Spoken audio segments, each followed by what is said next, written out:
Do you have a business analyst interview coming up shortly? If so, this is one of the videos for you. In this video, we are going to cover the top 8 interview questions pertaining to stakeholders.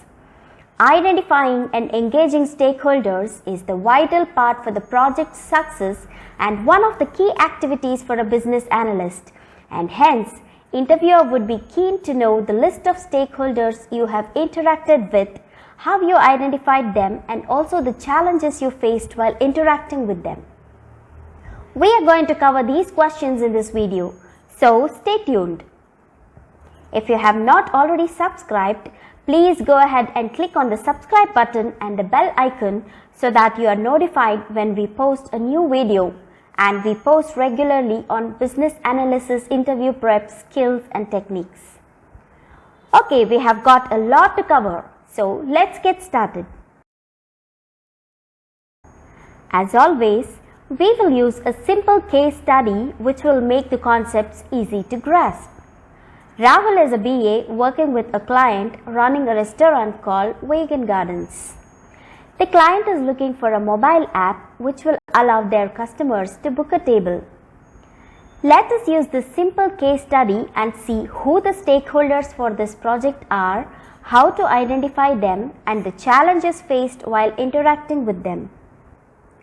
Question 1. Who is a stakeholder? Stakeholder can be defined in simple terms as a party who will be impacted with the change. They can be classified under 2 categories: who receives the benefit and who will deliver the change. Who receives the benefit? These are the end users, customers, business unit managers, operation team manager, and so on. And who will deliver the change? This is the project team ranging from project managers, developers, testers, trainers, and so on.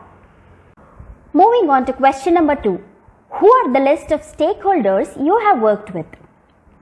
This question is asked by the interviewer to know the depth of your interactions. We can cover the various stakeholders here. Again, look at from our classification earlier. For the first category, who receives the benefit? It comprises of business unit manager of the unit which gets benefited. In our example, it would be the sales department manager who would be benefited by this change, as it would help to streamline and ease table booking for the customers, which should result in increase in the number of visitors, boosting sales, and also help in saving cost by reducing the number of people allocated for taking phone reservations. The next would be the customers. In the example again, the customers who have to call and wait for making the table reservations can do so just with the touch of few buttons in their mobile and can get a table booked with instant confirmation sent to them. This solution would also benefit the staff at the hotel who are also using the staff end of the application for viewing the customer reservations.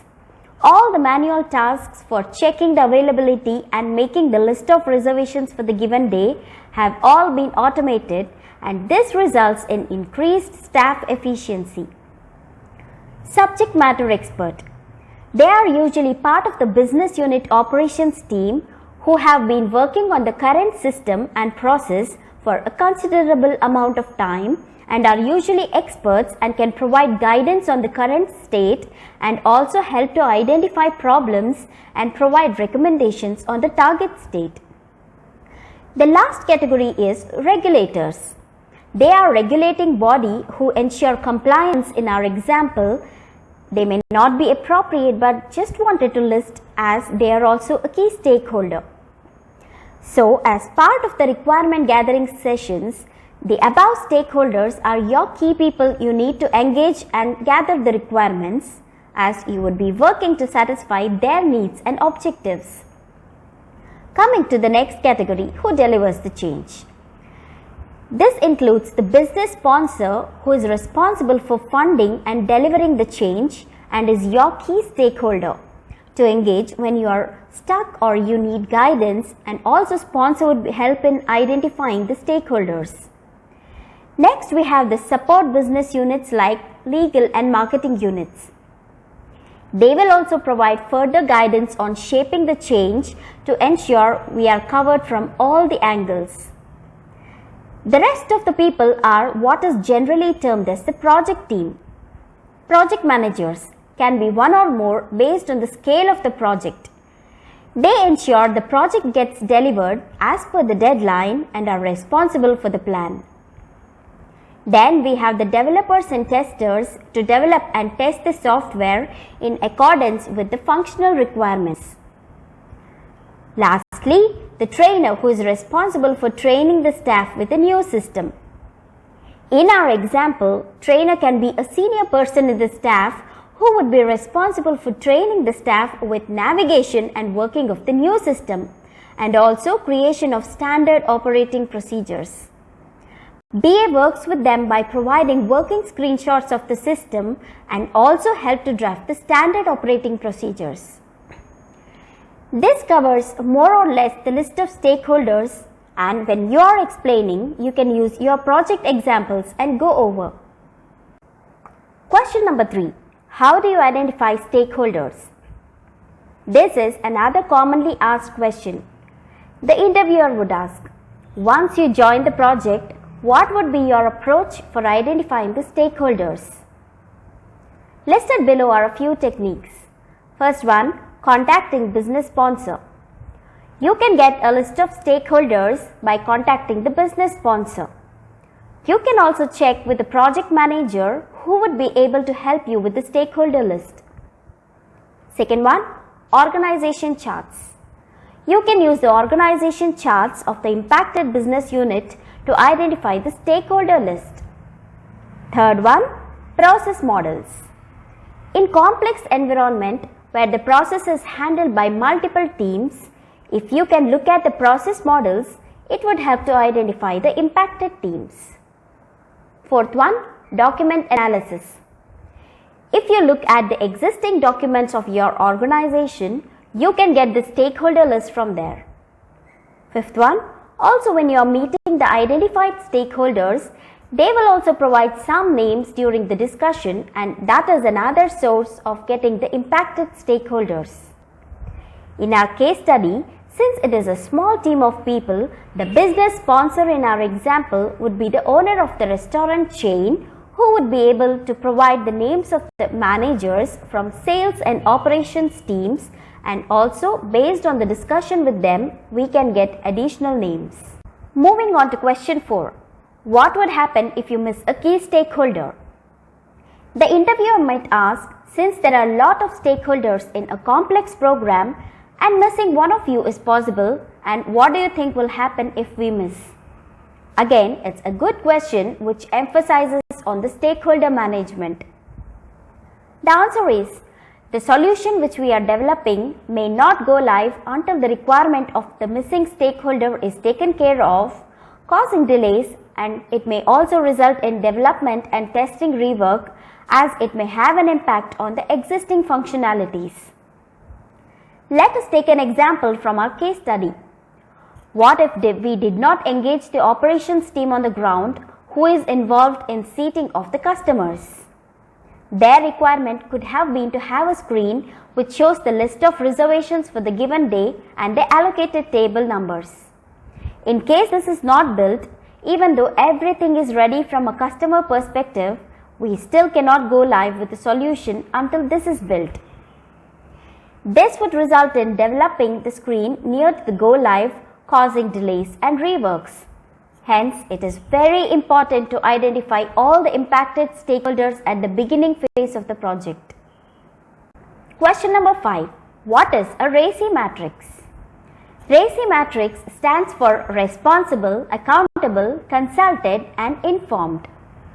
It provides a view of the responsibilities of the involved stakeholders. Let us take the requirements task in the table as an example to walk through. First one is R, which is responsible. This indicates the person who will be performing the task. As you are all aware, business analyst is a person who will be gathering and documenting the requirements. Hence, in the table, if you can see under the requirements task, it is marked as R for the business analyst. Next is A, or accountable. This is a person who is accountable for the task. In our example, business analyst is responsible for gathering and documenting the requirements, and the project manager is accountable to ensure it is done within the agreed timelines. Project manager is ultimately held accountable and answerable for the successful completion of the task. Next in the line is C, which stands for consulted. This stands for the stakeholders who will be asked to provide information or guidance about the task. In our example, SME group is marked as C, as they would be the participants of the requirement gathering sessions and the ones who provide the requirements to the business analyst. Next in the list is I, which stands for informed. This is the next group of stakeholders who need to be informed. In our example, I have marked the technical lead and test leads as informed, as they have to be kept informed about the completion of the requirement gathering. Question number 6. What is a stakeholder matrix? Stakeholder matrix is a list of stakeholders, as you can see on the slide. It has the following details of the stakeholder, like name, role, their contact details, impact to them due to the change, and also their influence to shape the change. Let us look at the example matrix created for our case study. We have John, who is the restaurant owner and sponsor for this project, who has high impact and high influence. You have to work closely with him and ensure you have his agreement and support on all aspects of the change. Next we have Jane, who is the operations manager. The change has high impact on her, as she and her team needs to adapt to the new ways of looking up at the reservations and using the tool to seat the customers, but she does not have high influence. However, she and her team are also key end users of this staff side of the application, and Rahul, our BA from the case study, should engage and understand their needs and interests. They can become the goodwill ambassadors for the change. Next up in the line we have Sean, who is one of our chefs and one who gave a tour of the kitchen and walkthrough of the menu when Rahul visited the restaurant, as there is a next change proposal to enable online delivery, but from the current change there is not much impact to Sean, and hence from an impact perspective we have none, and also he has low influence. He just have to be kept informed at the most on what is happening on the change. Then we have Kaylee, who is the finance manager. She has no impact directly due to the change, but has high influence as she holds the budget. The BA should meet and ensure she is briefed and rally up her interest in this change. Question number 7. What are personas? Personas are fictional characters which represent your typical customers. They are helpful to understand the customer's needs and build the product accordingly. First off, personas would be created based on the brainstorming ideas by the internal team, and post that research is conducted with the actual customers to validate the team's assumptions using a number of requirement gathering techniques. Identifying and validating the needs of the personas are very important to ensure we are building the product which satisfies their need. Let us take two personas for example. First one, the office manager. This is a typical manager who has number of team members reporting to him. There would be quarterly or sometimes monthly team outings, and the manager is responsible for looking for the fun places to have a team lunch or dinner. Their needs are quick snapshot of the service offerings and also a receipt of the bill emailed to them so that they can do claims for reimbursement, as all the outings are billed to the company.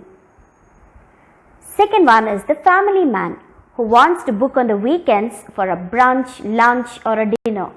He does not care about the digital copy of the bill, but is very keen on the services offered for the kids and the seating arrangements. If you see, just going at the high level, we have got two requirements. First one, soft copy of the bill to be emailed as a PDF. Second one, the service offerings should be shown in the booking app or the website. Again, these two are just assumptions and have to be validated based on the actual customer research.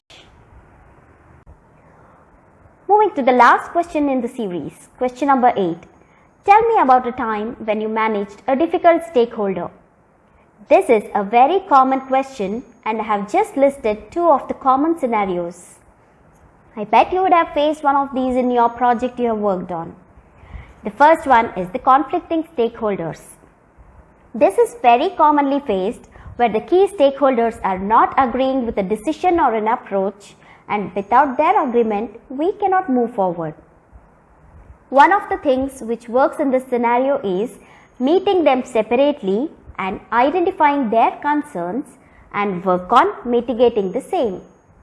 In our case study, let us consider a scenario where the sales department head wants to only focus on having the website or the application for the customer to make the booking, but the operations head wants to have a fully functional staff-facing portal to help the staff, for which the sales head feels is a wasted effort. Rahul, our BA, can meet both and try to facilitate an agreement. As you see, both of them from their point of view are right. Here Rahul can meet them separately and understand their concerns and explain a workable approach, which in this case can be, in addition to the customer-facing website and application, a minimalistic staff-facing portal with only some 2 to 3 key functions can be considered. This would be a win-win situation for both the parties. Second one is unavailability of stakeholders. This is a very common problem. You invite the key stakeholders for meeting and they don't turn up. They don't return your phone calls or your emails.